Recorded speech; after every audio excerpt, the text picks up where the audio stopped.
तो हेलो बच्चा पार्टी, कैसे हैं आप सब लोग। आई होप आप लोग सब बहुत बढ़िया होंगे। सॉरी मैं आपके लिए डिजिटल बोर्ड पे क्लास नहीं ले पा रहा हूँ बट आपको मैं इस वीडियो में आपको दो अति महत्वपूर्ण क्वेश्चन कराने वाला हूँ। आप पहला क्वेश्चन देख रहे हैं, ये क्वेश्चन और एक इसका जो अगला क्वेश्चन है, ये वाला क्वेश्चन मुझे लग रहा है कि बहुत ही इंपॉर्टेंट क्वेश्चन है, तो मैं इसे आपको इस वीडियो में ख़त्म करा दूंगा। तो आप इस वीडियो को अंत तक जरूर देखिएगा, ठीक है। आपको बिल्कुल क्लियर कर दूंगा। जैसा इस क्वेश्चन में आप देख रहे हो कि निशा जो है वो धारा के अनुकूल 2 घंटे में, अनुकूल मतलब जिस दिशा में धारा चलती है उसी दिशा में निशा जो है वो तैर रही है, तो वो 2 घंटे में 20 किलोमीटर तैर सकती है।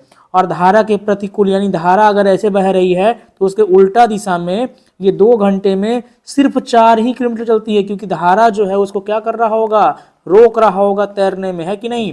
तैर सकती है तो उसकी स्थिर जल में तैरने की चाल, यानी जब धारा नहीं बह रही है तब उसकी चाल कितनी है वो निकालना है, और जो धारा बह रही है उसकी चाल कितनी है वो निकालना है, ठीक है। तो बिल्कुल आप ध्यान से देखिए, मैं 1 बाई 1 आपको पूरा बताते चलता हूँ। तो जो निकालना है ना, पहले हम उसको लिख लेंगे। सबसे पहले जल, जो स्थिर जल में तैरने की चाल है उसको मान लेते हैं x, और धारा की जो चाल है उसे हम लोग मान लेते हैं y। तो यहाँ पर लिख देते हैं, हम क्या लिखेंगे, माना जो निशा की जो चाल है, निशा हमने डायरेक्ट लिख देते हैं स्थिर जल में निशा की चाल, उसे हम मान लेते हैं कितना, उसे हम मान लेते हैं x किलोमीटर प्रति घंटा, क्योंकि चाल का जो मात्रक होता है वो क्या होता है, किलोमीटर प्रति घंटा बोलिए या मीटर प्रति सेकेंड बोलिए, तो उसे हम मान लिए कितना, x किलोमीटर प्रति घंटा। कौन सा, स्थिर जल में। क्लियर है बाबू, स्थिर जल में हमने मान लिया ये। अब अगला जो हम लिखते हैं वो है जो धारा की जो चाल है उसको लिख देते हैं। तो धारा की चाल उसे हम मान लेते हैं y किलोमीटर प्रति घंटा। धारा की चाल को हमने क्या मान लिया, तो धारा की चाल है उसे हमने मान लिया 22 किलोमीटर प्रति घंटा। अब आप खुद बताओ कि धारा के जो अनुकूल है वो 2 घंटे में 20 किलोमीटर चलती है, ठीक है। तो दूरी दिया हुआ है और समय दिया हुआ है, दूरी दिया हुआ है और समय दिया हुआ है। हम चाल यहाँ पर हम एक एक्सप्रेशन में लिख लिए हैं, चाल को हमने मान लिया है y और x के रूप में। तो उसी को हम लोग यहाँ पर खुद सोचो जरा, देखो आपको क्या लिखा हुआ है, धारा के अनुकूल।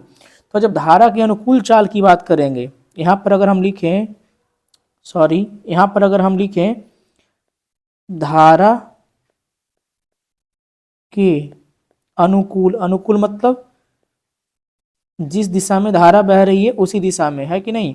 तो धारा के अनुकूल चाल, तो जो चाल निशा की है और जो चाल धारा की है, धारा ऐसे बह रहा है और निशा भी इसी दिशा में बह रही है, तो धारा निशा को तैरने में मदद करेगा। तो ये चाल और ये चाल दोनों जुट न जाएगा बाबू, दोनों के दोनों क्या होंगे, जुट जाएंगे। धारा के अनुकूल चाल हो जाएगा x प्लस वाई। क्या हो जाएगा धारा का अनुकूल चाल, x प्लस वाई, और आप लिख सकते हो किलोमीटर प्रति घंटा, है कि नहीं। तो धारा के अनुकूल चाल हो गया x प्लस वाई किलोमीटर प्रति घंटा। इसी प्रकार से मैं यहीं पर थोड़ा सा आपसे पूछ लेता हूं कि अगर ऐसे यहां पर नहीं, आप नीचे भी लिख सकते हैं, धारा के अगर प्रतिकूल मतलब धारा के उल्टा, तो धारा के प्रतिकूल चाल की अगर हम बात करें तो आप क्या लिखोगे। तो बाबू एक बात बताओ, धारा ऐसे बह रही है और उसके उल्टा दिशा में निशा तैर रही है, तो धारा निशा को रोकने का ना काम करेगा। तो जब रोकने का काम करेगा तो जो चाल होगा वो कम जाएगा, यानी x माइनस वाई किलोमीटर प्रति घंटा। समझ पा रहे हो बाबू, मैंने जो किया वो आपने समझा कि मैंने क्या क्या किया। मैंने किया x प्लस वाई किलोमीटर प्रति घंटा धारा के अनुकूल में, और प्रतिकूल में मैंने क्या किया, x माइनस वाई किलोमीटर प्रति घंटा, है कि नहीं। समझे बात को। अब आगे चलते हैं। अगर देखा जाए कि इसमें जो यहाँ पर लिख दिया गया ना डाटा कि 2 घंटे में 20 किलोमीटर तो दूरी देल है, ठीक है। तो चाल बराबर क्या होगा, चाल बराबर होता है दूरी बटे समय।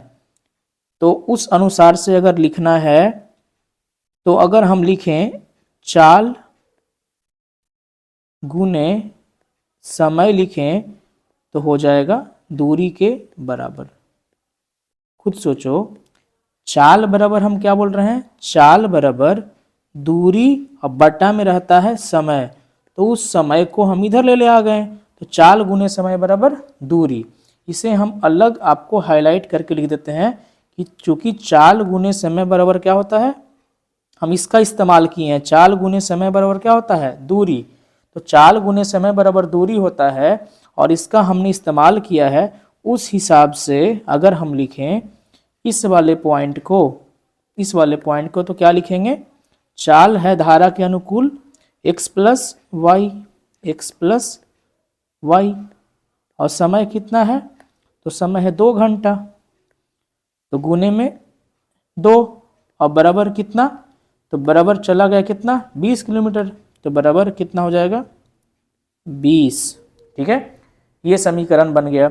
इस समीकरण को अगर सोल्व करोगे तो ऐसे कंडीशन में ये 2 जो है उधर जाएगा तो कट जाएगा, 2 दहें के 20, तो x प्लस वाई बराबर 10।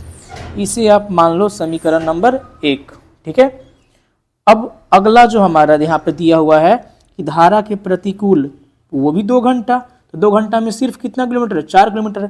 तो समय ये हो गया 2 घंटा और ये है चाल, तो चाल और समय को गुना करेंगे और वो हो जाएगा दूरी के बराबर। तो यहाँ पर हम उसे भी लिख देते हैं बगल में। ठीक है, चाल हमारा हो गया x माइनस वाई, ये किसके अकॉर्डिंग हो गया, धारा के विरुद्ध वाले में।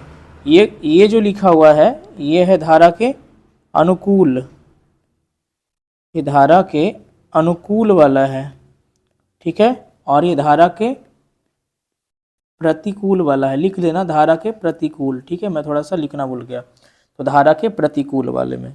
तो इसमें क्या हो गया, 2 घंटे में तो 2 इंटू एक्स माइनस वाई कितना चला, तो चला गया है 4 किलोमीटर। कितना चला गया है, 4 किलोमीटर। तो इस हिसाब से अगर 2 को, ये जो 2 है इसको आप काटोगे तो 2 दूनी 4, कट जाएगा ना। तो ये x माइनस वाई बराबर हो गया 2 से ये क्या हो गया, कट गया। x माइनस वाई बराबर ये हो गया 2। ये हमारा हो गया समीकरण नंबर 2। ये दोनों आप देख पा रहे हो, मैं थोड़ा सा इसे बड़ा कर देता हूँ ताकि आपको क्लियर पता चले कि एक समीकरण हमारा क्या हो गया, एक समीकरण हो गया ये वाला x प्लस वाई बराबर 10 और दूसरा समीकरण x माइनस वाई बराबर 2 हो गया। अब इन दोनों समीकरण को हम क्या करते हैं, हल करते हैं।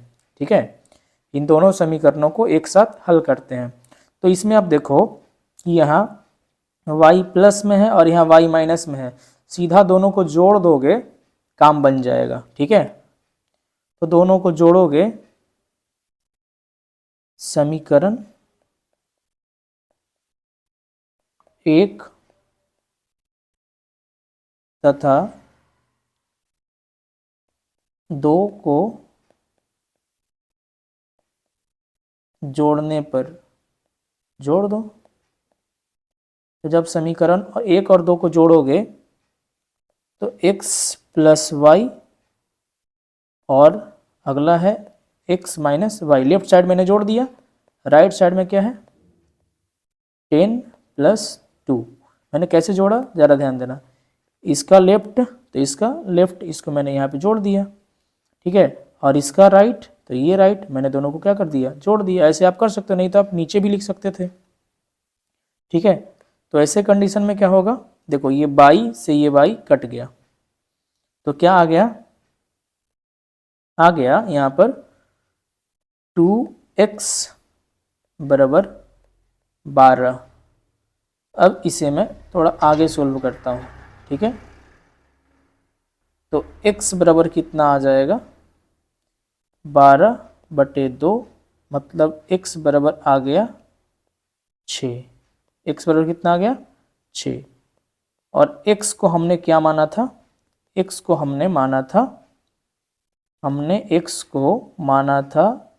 क्या चीज़, धारा, स्थिर जल में निशा की चाल। हमने x को क्या माना था, ये देखो, हमने x को माना था स्थिर जल में निशा की चाल, और धारा को क्या माना था, धारा की चाल को हमने बाई माना था। ठीक है, मैं थोड़ा सा इसको बिल्कुल नॉर्मल कर देता हूँ। ठीक है, अभी जगह हमारे पास बहुत है। ठीक है बाबू, आई होप मैं समझा पा रहा हूँ। अब इधर आ जाओ थोड़ा सा, इसमें देखो, अब किसी भी समीकरण में रख दो, समीकरण 1 में x बराबर 6 रखने पर, ठीक है, हमने क्या किया, इस समीकरण 1 में x बराबर क्या रखने के लिए बोल रहा है, 6। तो ये रहा समीकरण नंबर 1। ठीक है, इसमें x की जगह 6 रख दो, क्लियर हो जाएगा। जब x की जगह जैसे ही 6 रखोगे तो 6 + y बराबर 10, तो y बराबर आ जाएगा 10 - 6, तो y = आ जाएगा 4। ठीक है, तो ये रहा y का वैल्यू 4 और ये रहा x का वैल्यू 6। ठीक है, तो इसलिए हम लिख सकते हैं, अतः जो निशा की जो चाल है, निशा की चाल बराबर 6 किलोमीटर प्रति घंटा और धारा की जो चाल है वो है 4 किलोमीटर प्रति घंटा। ठीक है, ये हमारा आंसर आपके सामने आ गया। ठीक है, निशा की चाल और धारा की चाल। ठीक है, तो ये देख लो आप एक बार, आप इसका चाहो तो स्क्रीनशॉट अच्छे से ले सकते हो, किस प्रकार से आपको लिखना है। ठीक है, अब चलते हैं अगले सवाल की ओर कि हमारा अगला सवाल क्या है। अगला सवाल देख रहे हैं, एक बोट, बोट मतलब क्या हो गया, नाव। ठीक है, एक नाव जो है वह लिखा हुआ है यहाँ पर कि एक नाव जिसकी स्थिर जल में चाल कितना है, 18 किलोमीटर प्रति घंटा। यानी इस बार नाव का चाल दिया हुआ है बाबू। ठीक है, 24 किलोमीटर धारा के प्रतिकूल जाने में वही दूरी धारा के अनुकूल जाने की अपेक्षा 1 घंटे का अधिक समय लेती है, मतलब 1 घंटा अधिक लेती है। तो धारा की चाल ज्ञात करें। ठीक है, धारा की चाल ज्ञात करें, जिसे ज्ञात करना है उस पर मेन फोकस किया जाएगा। ठीक है, जिसे ज्ञात करना है उस पर हमारा मेन फोकस किया जाएगा और सवाल फटाफट बनना शुरू हो जाएगा। ठीक है, तो चलो 1 बाई 1 हम यहाँ पर बनाते चलते हैं कि किस प्रकार यह सवाल जो है हमारा बनेगा। ठीक है, तो हम मान लेते हैं, माना, यहाँ लिखना शुरू करते हैं। ठीक है, माना धारा की चाल बराबर x किलोमीटर प्रति घंटा। मतलब आप ये दोनों सवाल में आप ध्यान दो कि जो बोल रहा है उसके लिए हमने मान लिया कि जो धारा की चाल है उसको हमने क्या मान लिया, x किलोमीटर प्रति घंटा हमने मान लिया। अच्छा, हमारे पास जो दूरी दिया हुआ है वो कितना दिया हुआ है, 24 किलोमीटर। ठीक है, तो इसे हम लिख लेते हैं। ठीक है,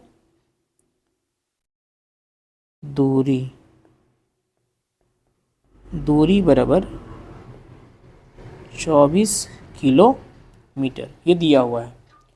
तो फिर अगर देखा जाए कि यहाँ पर जो हम देख पा रहे हैं इस सवाल में, थोड़ा आप ऑब्जर्व करना कि लिखा हुआ है स्थिर जल में चाल जो है वो 18 किलोमीटर है। ठीक है, स्थिर जल में चाल कितना है, 18 किलोमीटर। यहाँ पर हम लिख देते हैं स्थिर जल में चाल बराबर 18 किलोमीटर प्रति घंटा। यह स्थिर जल में चाल। अब खुद सोचो कि जब जल स्थिर है तब नाव जो है वो 18 किलोमीटर से ऐसे बह रही है। ठीक है, अब धारा की चाल कुछ है, तो अगर धारा जिधर बह रही है उधर ही नाव बहेगा, तो ये 18 से ज़्यादा होगा x, क्योंकि धारा की चाल हमने माना x। और अगर जिधर बह रही है उसके उल्टा नाव चलेगा तो 18 में माइनस होगा x, यानी जब अनुकूल होगा, जब अनुकूल होगा तो प्लस होगा कि माइनस होगा, प्लस होगा, और प्रतिकूल में माइनस होगा। ठीक है, तो यहाँ लिखते हैं धारा के अनुकूल, धारा के अनुकूल लगा समय।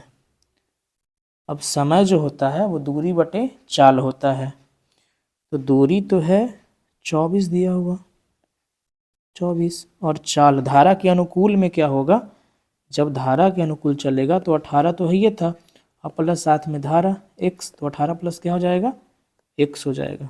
तो 24 बटे 18 प्लस x, ये हो गया घंटा में।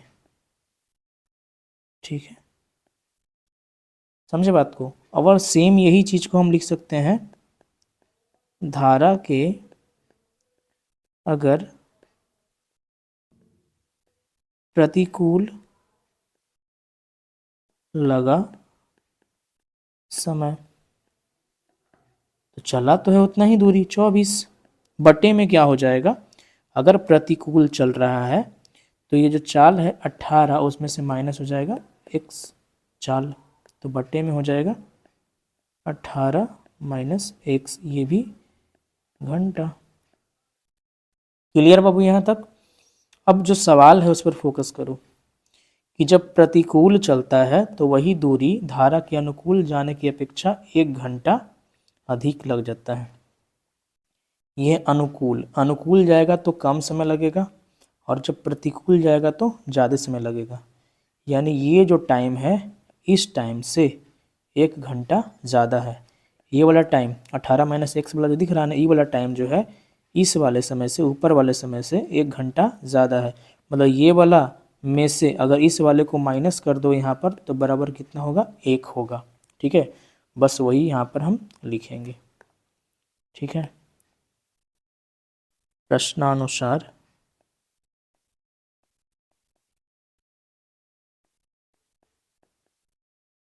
प्रश्नानुसार जो हमारा टाइम है, एक को t2 मान लेते हैं, को t1, तो t2 माइनस t1 जो है वो कितना दिया हुआ है, 1। तो यहाँ हम लिखते हैं 24 बटे, ध्यान रहे हम लिखेंगे पहले इसको, क्योंकि e ज़्यादा बड़ा है और e जो है छोटा है। सोचो प्रतिकूल जब जहाँ विपरीत जाएगा तो ज़्यादा समय लगेगा, यानी ये समय ज़्यादा है, ये वाला समय क्या है, कम है। ठीक है, तो 24 बटे 18 माइनस एक्स, और इसमें से घटाएंगे 24 बटे 18 प्लस एक्स को, और ये कितना के बराबर होगा, 1 के बराबर होगा। अब इसका क्या कर लो, एलसीएम ले लो, एक जगह a प्लस बी, एक जगह a माइनस बी, फिर भी लिखो 18 माइनस एक्स। देख रहे हो, ये 18 माइनस एक्स और ये 18 प्लस एक्स, तो दोनों को हूबहू लिख देंगे, 18 माइनस एक्स लिख दिए। अगला में क्या लिख देते हैं, 18 प्लस एक्स। ठीक है, अब इसमें से इसको जब भाग लगाओगे तो ये कट जाएगा, तो 24 गुना होगा किससे, 18 प्लस एक्स से। ठीक है, 24 का गुना होगा 18 प्लस एक्स से, उसको हम यहाँ लाइन पार के करते हैं। ठीक है, सॉरी यहाँ लिख देते हैं 24 गुने 18 प्लस एक्स। अगला खुद सोचो, माइनस फिर से होगा, फिर होगा 24 गुने 18 माइनस एक्स, तो 24 कॉमन ले सकते हैं हम लोग। ठीक है, तो अगर हम लोग 24 कॉमन ले लेते शुरू में ही तभी अच्छा रहता, खैर रहने दो। 24 गुने 18, अब ध्यान देना इस वाले पे, यहाँ x प्लस में है और यहाँ x माइनस पहले से है और माइनस यहाँ पर से, तो ये भी हो जाएगा प्लस में, और ये 24 18 जो यहाँ पर है ये वाला, और ये माइनस में है। ठीक है, एक दूसरे से कुछ ना कुछ क्या होगा, कैंसल आउट हमारा यहाँ पर होगा। ठीक है, 18 देखो ये है यहाँ पर, और यहाँ माइनस में ये है, तो ये कटेगा पक्का। ठीक है, मैं यहाँ लिखता हूँ 18 प्लस में x है, 24 कॉमन ले लिए। ठीक है, उसके बाद माइनस में 18 और माइनस, देखो ये माइनस और यहाँ भी माइनस, तो माइनस इंटू माइनस प्लस हो जाएगा, तो प्लस में x। ठीक है, बटे में ये बराबर 1 हमने नहीं लिखा था, बटे में यहाँ पर होगा 18 माइनस एक्स, इसको ज्यों का त्यों रहने देते हैं, इंटू 18 प्लस एक्स। ठीक है, बराबर 1। ठीक है ना, अब यहाँ देखो ये 18 से ये 18 स्वाहा हो गया। ठीक है, तो इसको सोल्व करते हैं आगे की ओर, तो 24 इंटू 2x तो हो गया 48x बराबर, ये नीचे वाले पे फोकस करो, a प्लस बी और a minus B, a plus B into अगर a माइनस बी रहता है तो a square minus B square होता है, तो इसको चाहो तो डायरेक्ट लिख सकते हो 18 का स्क्वायर माइनस x का स्क्वायर। ठीक है, तो इस हिसाब से सबको बाएं तरफ लेके आ जाओ, तो जो माइनस एक्स स्क्वायर हो जाएगा प्लस एक्स स्क्वायर, उसके बाद प्लस का 48x और 18 का स्क्वायर 324, जो इधर आएगा तो हो जाएगा माइनस का 324 बराबर 0। ये यहाँ पर बन गया हमारे सामने एक द्विघात समीकरण। क्या बन गया, द्विघात समीकरण। और इस द्विघात समीकरण को तोड़ना है, क्या करना है, इसको तोड़ना है। ठीक है ना, यहाँ ध्यान देना, इसे हम यहाँ ऐसे पाड़ते हैं।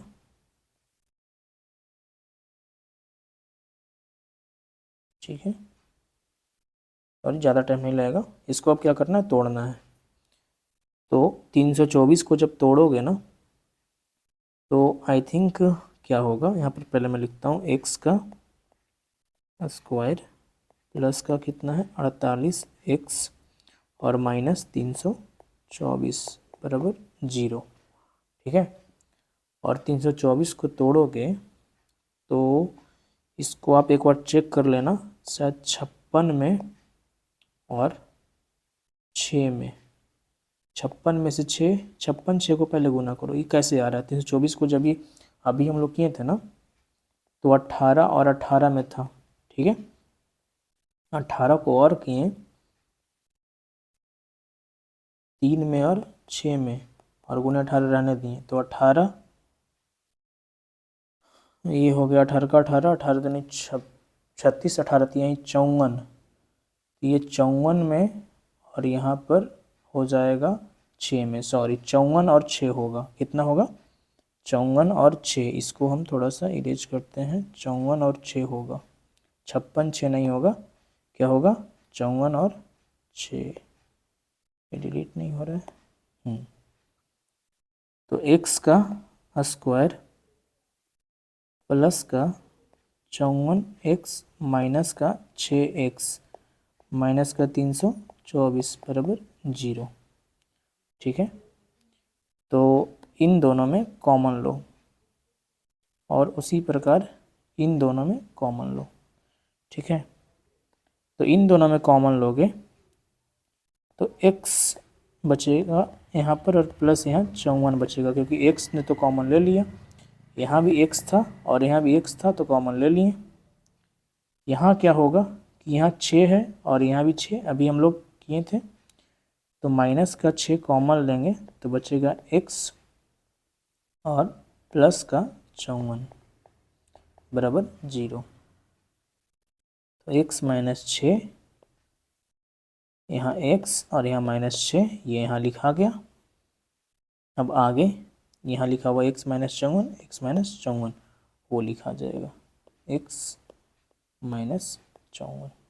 -54 +54 सॉरी बराबर 0 हो जाता है कभी कभी मिस्टेक।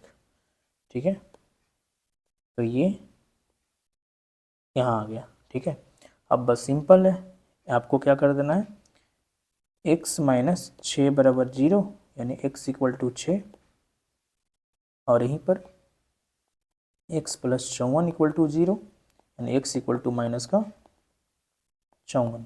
ठीक है, तो यहाँ जो निगेटिव नंबर है उसे हम लोग नहीं काउंट करेंगे।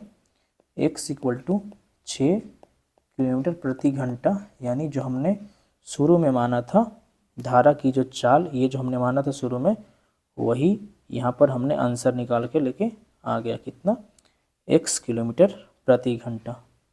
हमने क्या आंसर लेके आ गया, x बराबर 6 किलोमीटर प्रति घंटा और इसी को हम लोग कहेंगे क्या चीज़, धारा की चाल। ठीक है, ये 2 सवाल एक बार देख लो आप बढ़िया से पूरा।